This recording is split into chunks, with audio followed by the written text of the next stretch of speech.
สวัสดีจ้าเพื่อนๆวันนี้เราจะมาทานปอเปี๊ยะเวียดนามให้ชมกันนะจ๊ะปอเปี๊ยะสดเวียดนามจ้ะหรือจะเรียกสลัดโรก็ได้นะจ๊ะสลัดโรจ้ะก็ได้จ้ะ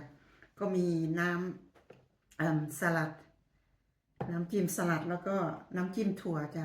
อันนี้ส้มทำเองน้ำจิ้มถั่วอันนี้ซื้อเขาก็มีกุ้งจะมีกุ้งแล้วก็มีฮอทดอกแล้วก็มีอกไก่ฉีกจ้ะเพื่อนๆมาจ้ะมาทานด้วยกันน้ำลายไหลนะเอาพี่รอนจัดจานใช่พี่รอนไม่รู้จะกินอะไรthis one is อันนี้ไก่จ้ะอกไก่ฉีก you can เดี๋ยวส้มจะลองกุ้งนะจ๊ะเพื่อนๆอยากกินกุ้งจ้ะเดี๋ยวจิ้มน้ำสลัดก่อนนะจ๊ะปอเปี๊ยะเวียดนามจ้ะ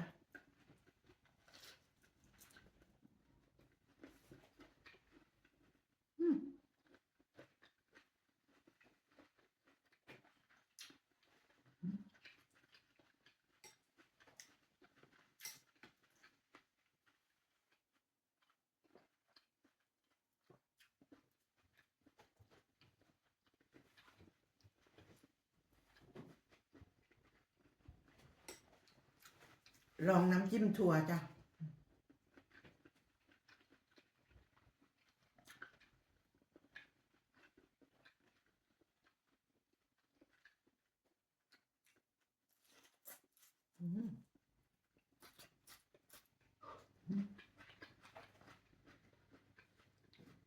Not food group.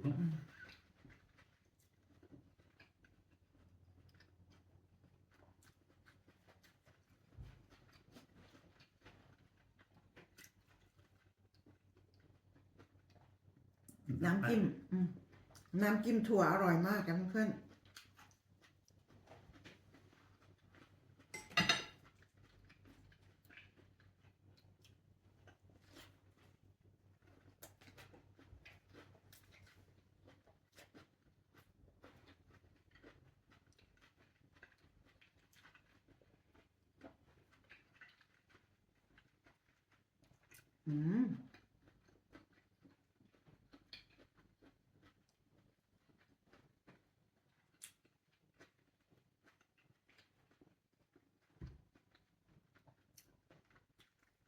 เป็นของว่างได้สุดยอดเลยจ้ะ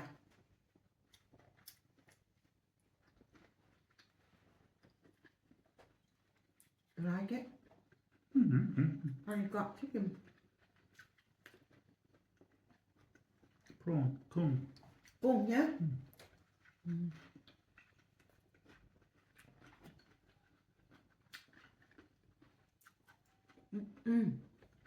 แล้วอันนั้นI only do 3 prawn Ja. so 3 chicken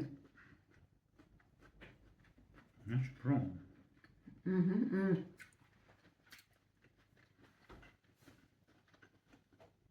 I must be said wrong sorry Mm.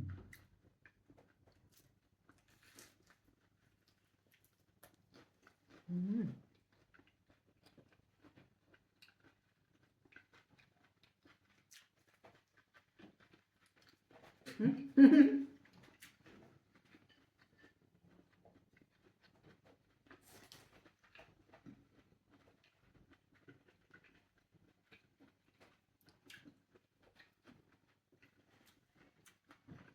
อร่อยมากจ้ะเพื่อนๆ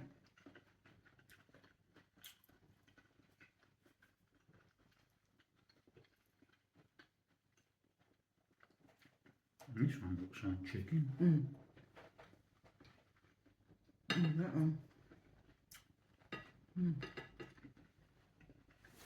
ไก่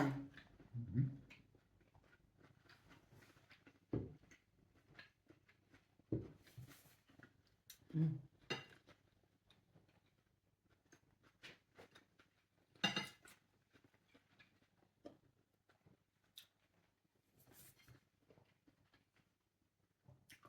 เดี๋ยวส้มจะจัดฮอทดอกจ้ะ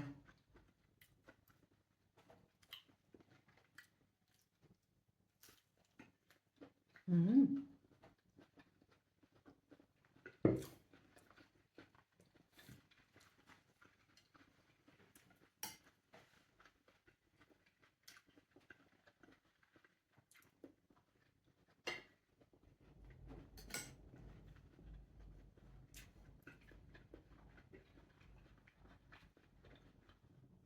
ฮอทดอกอร่อยจ้ะกุ้งก็อร่อย ยังไม่ได้ลองไก่เลยจ้ะ Kai alloy. เนื้อ อืม อืมสามีเขาบอกว่าเขาลองไก่อร่อยจ้ะอืมอืม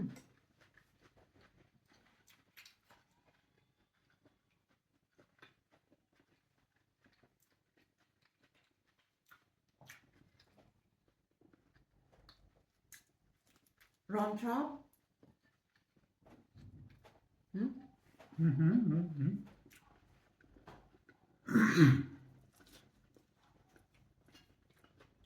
That's nice. อืม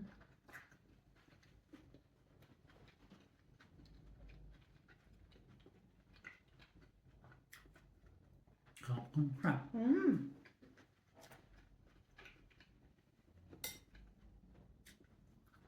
เดี๋ยวว่าก่อน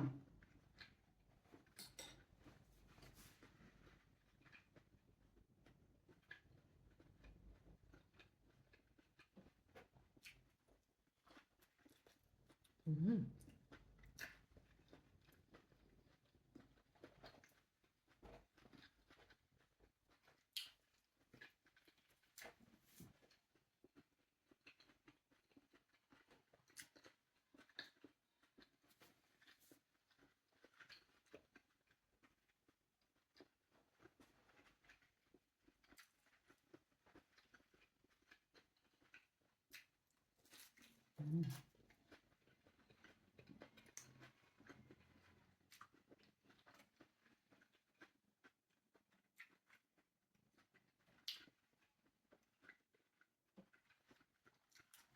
That one nice.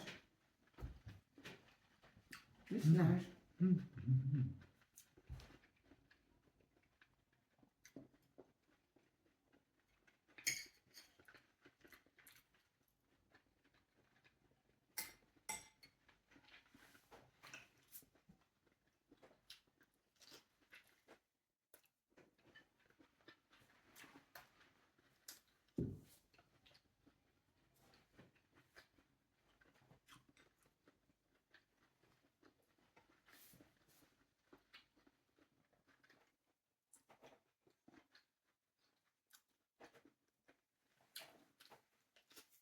Mm.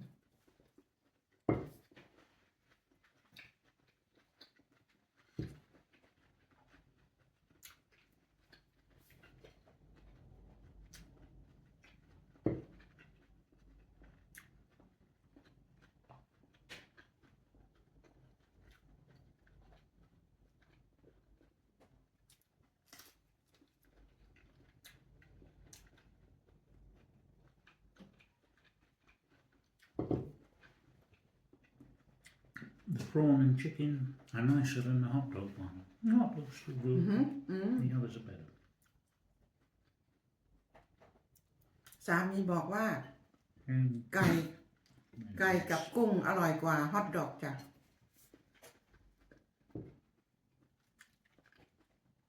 แต่ส้มชอบ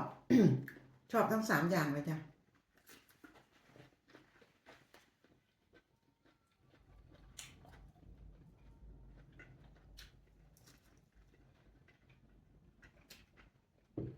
อืม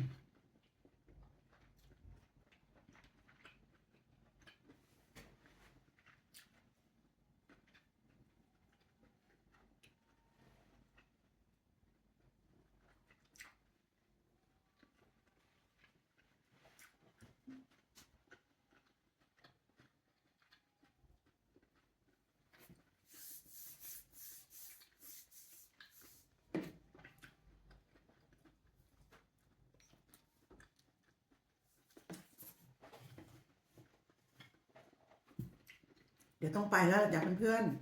ๆขอบคุณที่รับชมนะจ๊ะข อบคุณเพื่อนเก่าเพื่อนใหม่จ้าโชคดีมีความสุขนะจ๊ะบ๊ายบายจ้าหวัดดีจ้าโชคดีหวัดดีจ้าบ๊ายบาย